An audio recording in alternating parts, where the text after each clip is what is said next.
another edition of In Mom's Kitchen with Jake and Jana. We wanted to show you that we're a little bit more than just sugar and spice, and maybe teach you something nice. Exactly. We want to prove to you that we do know how to cook. And so tonight, for dinner, what we decided to do is we're gonna cook some grits.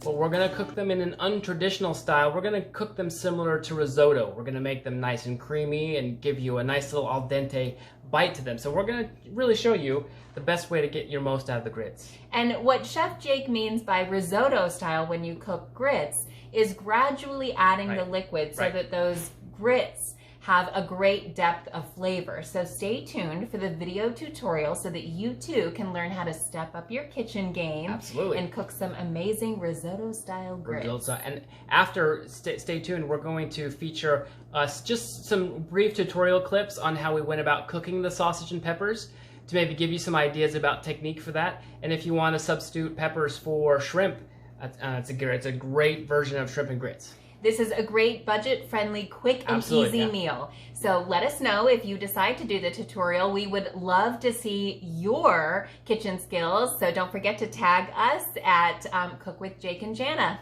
Thanks, everybody. All right, everyone. So 2 things we're going to use in our grits today is we're going to use a little bit of garlic and we're going to use some ginger. We're also going to use onions, but I want to take another class to really show you how to properly cut an onion so it doesn't make you cry. It also makes it a lot faster for you. But you'll see here, cutting board. Underneath the cutting board we have here this is just a dish mat that my mom has in her kitchen, but you can use anything like a piece of wet paper towel or a little piece of a shelf liner. But what you're going to want to do is always have this board secure, so you can work without it having to slide everywhere. That's really important. So make sure before you start any type of work on your cutting board, it's nice and secure. All right, so the first thing we're going to use today is garlic, excuse me.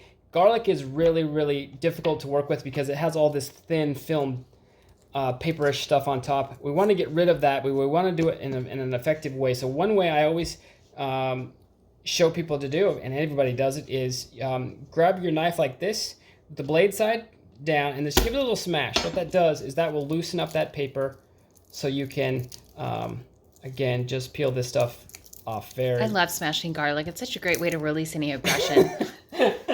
Yeah, that's right. And again, now, babe, you have to help me. I say the word again so much. Our viewers at home should probably start a bingo card for how many times I say again or you know. We'll work on it. The first key is making a joke about it, so well done. Very good. All right, now, so... we have our garlic that's peeled. Now we're going to take it one more step and we're just going to smash it one more time. What that does is that starts the whole process for us. We will go over knife skills in another class to get you familiar with a kitchen knife, helping you. Listen, guys, I'm his wife and I don't have knife skills like that, so it's not a must-have, but it is pretty impressive when you see his knife skills. But remember, he's professionally trained. Right. All right. So there's just a little bit of minced ginger or a little bit of minced garlic. We're going to use. Thank you. I don't know. I get so nervous in these programs. All right. Now, ginger is the next ingredient we're going to put into our grits today. One of the most helpful tools in the most helpful tool in peeling garlic or ginger because good grief. Because there are lots of little crevices that we need to get into, and a vegetable peeler just won't get that job done. So grabbing a plastic spoon. You could use a regular spoon too, couldn't you? Plastic spoons are better because they're pliable. Okay, so you can, that's a good question. So you can bend, so you see how easy that is? And it gets into all of those. Oh, it smells so good already. Yeah, ginger is my favorite ingredient to cook with. So using all of that.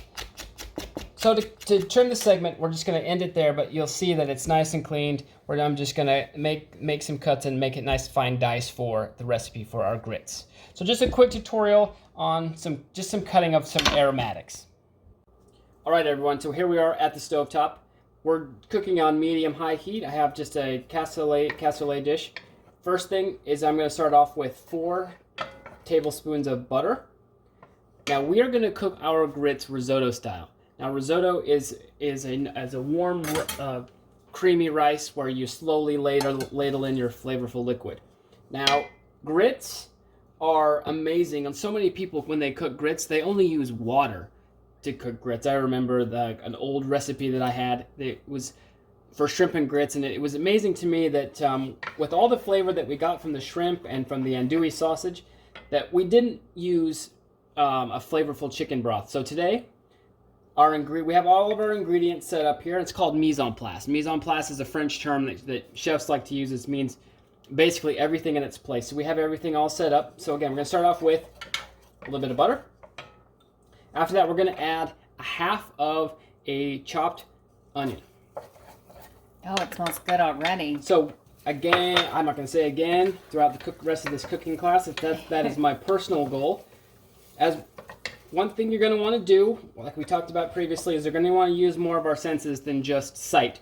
We're going to want to use our sense of smell here. I smell it.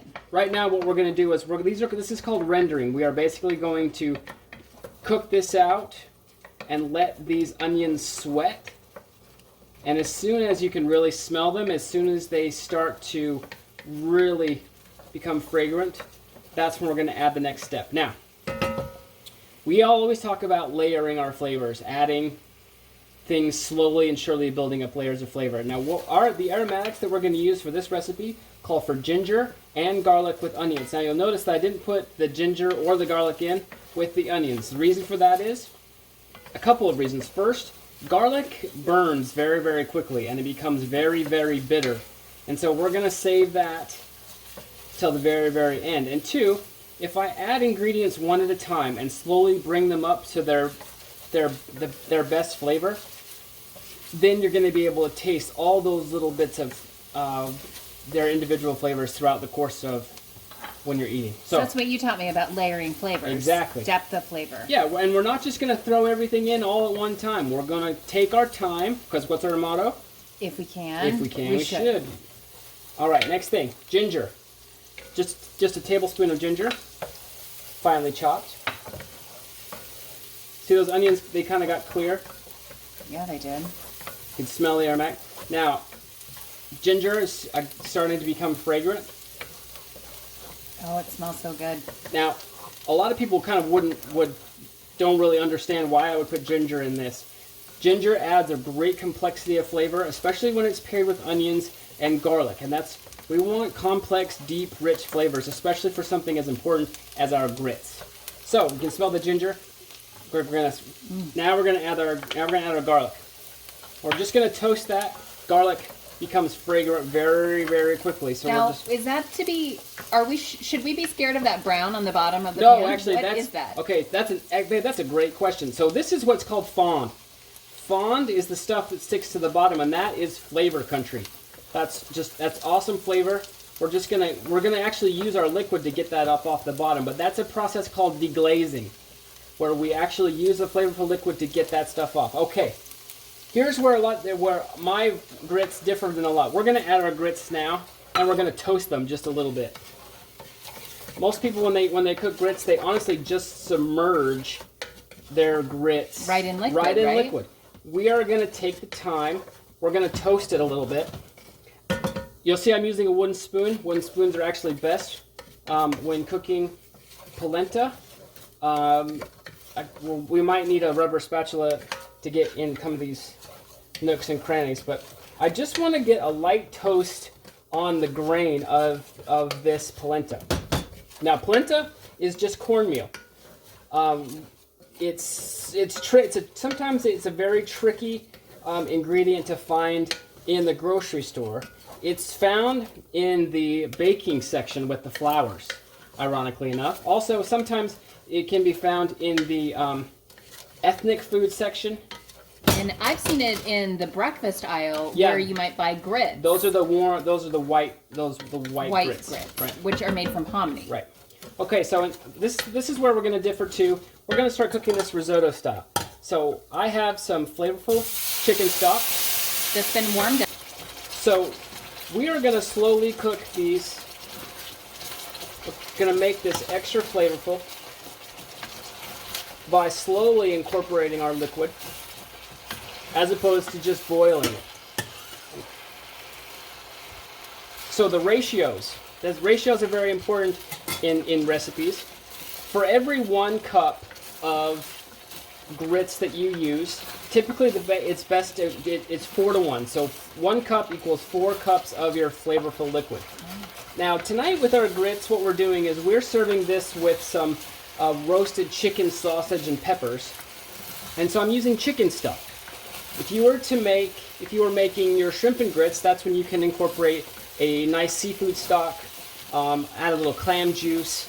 Could someone use vegetable stock also? Absolutely. If you're vegetarian and want to have vegetarian grits, anything that's kind of, I like to match whatever I'm incorporating with my grits. I match those flavor profiles. So if you had beef sausage, you would use beef stock. Exactly. And again, if my ratios are correct, which I had 4 cups of stock, this should just be perfect. Again, keep these moving. We're going to add the last of our stock now.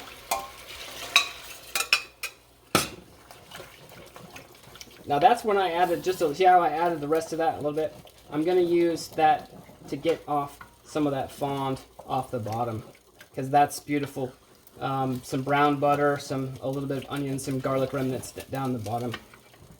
So I'm just going to cook. Now, once I have all of my stock in here, I'm going to stir until it starts to boil. And then once it starts to boil, I'm going to turn off the heat completely. And then just kind of let it sit and get happy? Let it get happy by itself. Very good. Now, all right, so it has been about 10 minutes. Heat has been off. We put the lid on just to kind of let it. So what we've got there is we've got some nice creamy grits. They have still a little bit of bite to them, which is exactly what we want. They've soaked up all that chicken stock. Now what we're going to do is we're going to finish off the grits. Okay, so we're going to turn on the heat to about medium low, and we're going to add just a touch of heavy cream, just because we want. And again, you'll start to, oh babe, you got to help me with that again. I should like put a rubber band on and snap myself. That's a great idea. I'll get a wet dish towel and just pop you with it. Every time I say again. See how nice and creamy that makes it? Yeah. That's just really... It really lightened up the color too. Exactly. You always want those grits nice and creamy. Now, some people will tell you in your 4 to 1 ratio of liquid to grain that you're going to want to actually have that heavy cream as part of that ratio, but I don't think that in my opinion, it's best to just have a little bit of heavy cream as a finisher. I put in and you can adjust to what you like. Exactly. Too. Some people like their polenta a little bit firmer. I kind of like it to kind of ooze on the plate, be nice and creamy. And so I add another tablespoon of butter, and you can see kind of little bits of darker specks in there. That's that fond that came up, so we deglazed with that chicken stock. So again, that's nice crispy pieces of caramelized garlic and ginger and onions, and the butter solids brown up a little bit, so you got that great little flavor. I feel like we need a little bit more color in the grits. Is there anything that we can add that would give it a little bit of green, like some herbs? Excellent. Look, through the magic of television, I have some scallions here that I've cut up, and we're going to add our cheese. I think that's just a crazy amount of cheese, but again, someone has dictated this recipe to me. One thing about cheese is that if you can buy a block of cheese and use the microplane, that fine shredder, you get such a great thin, nice light cheese. It's grade gonna of just cheese. Melt into those grits so much better than if you used bag cheese. Exactly. Plus, not to mention the fact is, you'll see how it's kind of sticking together, and it's nice at a nice room temperature. So if you can, sometimes if you dump cold shredded cheese in there, you're not going to get this nice melty. Right now, one thing you'll notice that we have not added a single touch of salt, and the reason for that is we have what's called reduction. A reduction is basically when you have a flavorful liquid and the excess water evaporates, leaving you with that nice concentrated flavor. So with that chicken stock, it provides just enough salt combined with the butter solids and all of our other aromatics. So again, she's working the camera. You want to taste that? Oh yeah, I do. I'll tell you if it I needs know you're more going to tell me it cheese. needs more cheese. Definitely more cheese. How's the salt? Needs salt. So this is the time where we'll make those adjustments with salt. So we've got our scallions. I love green onions. These scallions Oh yeah, that looks really pretty. gives it that nice flavor. If you want to add some red chili flakes to give yourself a little bit of spice. I was just thinking that if we wanted to add spice, so we would just put in some chili flakes. Yes, but with what we talked about the other day, we would have put our chili flakes in at the beginning of the cooking process, so they would have had time to release their flavors. In with the onion and garlic. Exactly. And If we would put our red chili flakes in now, you'd bite into one and get that. So that chili raw. flakes would fall into the category of aromatics. Exactly. Okay. Okay, so now what we're going to do is we're just going to lightly adjust the seasoning that we need, and we're ready to serve. But again, great creamy polenta, very easy, very flavorful, and it is a way to really elevate your grits by cooking it risotto style. Give it a toast, ladle in your liquid a little bit at a time, and let it get happy on its own. All right, thanks for joining us for grits today in Mom's Kitchen with Jake and Jana.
Oh, hi, Maggie. Even the dog wants it.